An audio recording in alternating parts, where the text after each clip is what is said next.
আসসালামু আলাইকুম। কেমন আছেন আপু এবং ভাইয়ারা? আমি তো আলহামদুলিল্লাহ অনেক ভালো আছি। সবাইকে শুভ সকাল। এখন বাজে সকাল ৮টা। ঘুম থেকে উঠেই চলে আসলাম রান্নাঘরে সবার জন্য নাস্তা বানানোর জন্য। আর সাথে তানজিনাকেও দিয়ে দিব, যেহেতু বানাইতাছি রুটি। তো সবার জন্যই বানাই, আজকে রুটি খাবো আজকে আমরা। আর তানজিনাকেও দিয়ে দিই। আর যাই যেখান থেকে আমার ভিডিওটা দেখা শুরু করেছেন, একটা লাইক দিয়ে ভিডিওটা দেখতে থাকেন কেমন। আর যারা আমার সাথে আছেন তাদেরকে অসংখ্য অসংখ্য ধন্যবাদ। আর এখানে শুক্রবারে যে চিকেন টিক্কা বানাইলাম, তো বেশি করে বানাই তো, যাতে ওদের টিফিনে দিতে পারি, লাঞ্চে দিতে পারি। হ্যাঁ, ওই কারণে একটু বেশি করে বানায় রাখি। আমার একটু জটপট হয়। আর অনেক গরম, সকালটা খুব গরম। আমি রুটি কটা বানায়া, রুটি কটা যে ভাজলাম, একদম আমি পুরো ভিজে গেছি। আর কি বলবো, এত গরম।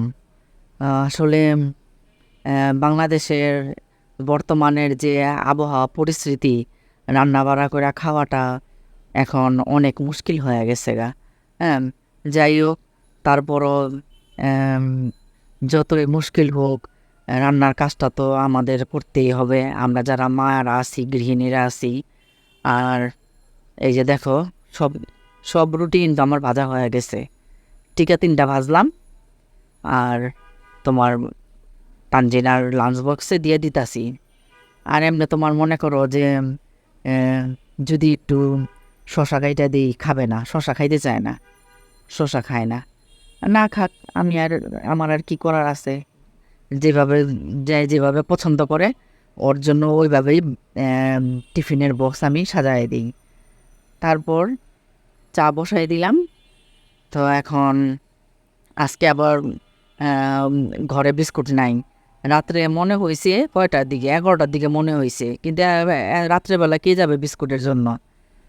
তো এখন যে রুটি বানাইলাম, একটা রুটি চা দিয়া তানজিনারে দিব, যে আজকে চা দেয়া ভিজায় খাওয়া যাও।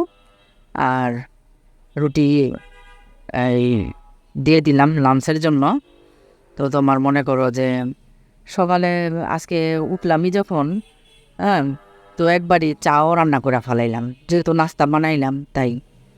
তারপর তোমার মনে করো যে উম, নাস্তার ঝামেলা করতে যায় একদম আমি পেরেশান হয়ে গেছি গা সকালটা। আর সকালটা তোমার সব কাজ একসাথে পড়ে তো, খুব একটা ফাপড়ের মধ্যে থাকি। যাই হোক, তারপর তোমার খুব চিন্তা ভাবনা করলাম কী বসাইতে পারি আজকে। আহ, আমার আবার তরকারি না আনাইলে ভাল লাগে না। তরকারি, শাক, হ্যাঁ, ভাজি, তারপর শাক, এগুলা খাইলে আমার কাছে ভাল লাগে। মাছ মাংসর থেকেও তোমার মনে করো যে ঘরের সবজি আমার কাছে থাকাটা বেশি জরুরি মনে হয়। হ্যাঁ, জরুরি, সবই জরুরি।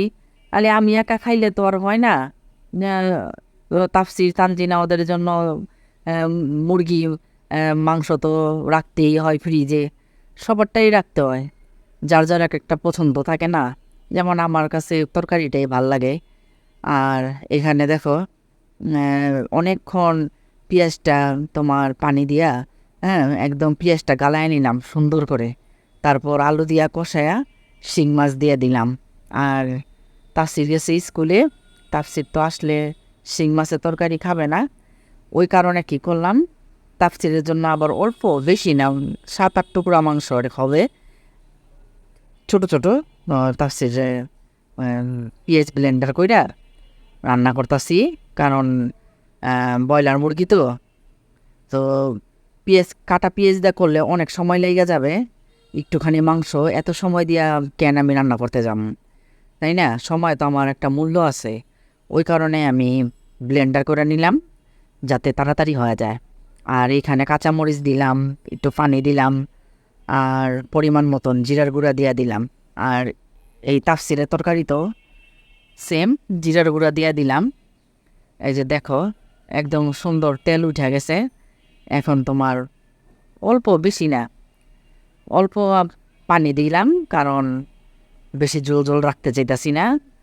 তাফসির আর তানজিনাই তো খাবে, তো ওদের দুজনের জন্য এত ঝোল ঝোল রাখার কি দরকার? এত ঝোলালা তরকারি ভাল লাগে নাকি? এই যে দেখো ঘনটা কি সুন্দর হয়েছে, যদিও তাফসির নাই। আর এটা তো কাঁঠাল বিচি দিয়ে যে শুটকি রান্না করলাম, আর অফ ক্যামেরায় আমি শুটকি ভর্তা বানাইছি আজকে আবার ব্লেন্ডার করে। শুটকি ভর্তা বানার পরে কাঁচা পেঁয়াজ কাইটা সাথে মিশাই দিছি। তো কাঁচা পেঁয়াজ দিলে আমার কাছে একটা ঝাঁঝ লাগে, আর ভর্তাটা খাইতে অনেক ভাল লাগে। কারণ ওই শিং মাছের তরকারি আমার কাছে ভাল লাগে না। হ্যাঁ, তো প্রাণের স্বামী মাছ আইনা বলে কি যে এটা চাষের না। হ্যাঁ, তো আমার কাছে তো একটু সন্দেহ লাগে যে মাছ তো মনে হয় চাষের। তো ওই কারণে আমি রান্না করি প্রাণের স্বামীর জন্য, কিন্তু আমি খাই না। এই কারণে এখন আমি চিন্তা করলাম আমি মাংসও খাই না, আবার এই শিং মাছের তরকারিও, তরকারি ঝোল আলু নিব, কিন্তু তোমার মাছ আর নিব না। তো এখন আমি কই কি যে করি, আমার জন্য একটু শুটকি ভর্তা বানাই নি, আমার শুটকি ভর্তা হলেই চলবে, এত কিছু লাগবে না। যাই হোক, মাশাল্লাহ আলহামদুলিল্লাহ, তো শুটকি ভর্তা তো অনেক মজা হয়েছে। আর আজকে জাল একটু কম দিছি, এতদিন যে শুটকি খাইছি না সে লেভেল জাল দিছি, আজকে কম দিছি। কারণ ওই কদিন না অনেক ঝাল হয়েছে, দেখি কি অতিরিক্ত জাল। পরে আজকে মনে মনে ভাবলাম যে না, আজকে একটু জাল কমাই এই রান্না করি। আর এই যে দেখো আমি কিন্তু মাছ নেই নাই, শুধু আলু আর একটু ঝোল নিছি। তারপর তোমার মনে করো যে এই কালকের ডাল আছে গরম করছি, আর আমের আচার দিয়ে আমি খায় নেব, তো আমার হয়ে যাবে গা।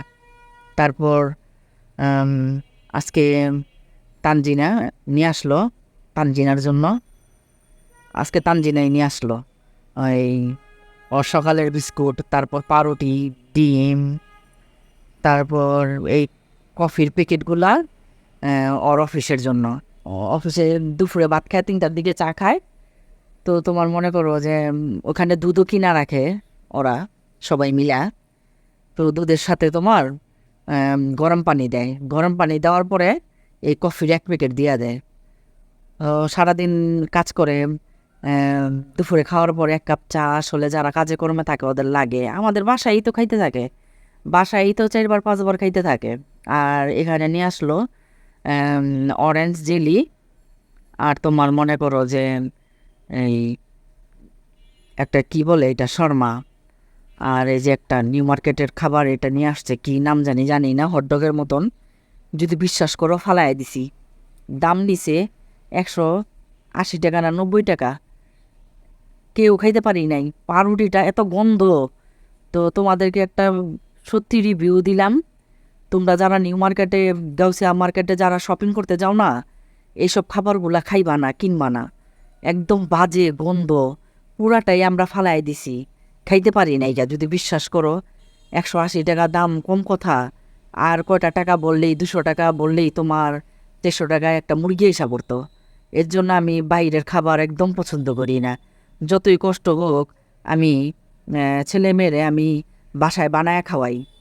তো কালকে কানে ধরছে তানজিনা যে না মা আর আনুম না, ঠিকই মা, আফসোস লাগতাছে খাইতে পারলাম না, 180 টাকা সাধারণ একটা হটডগের দাম।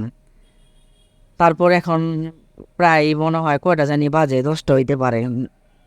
প্রাণের সামনে আবার লিচু নিয়ে আসলো।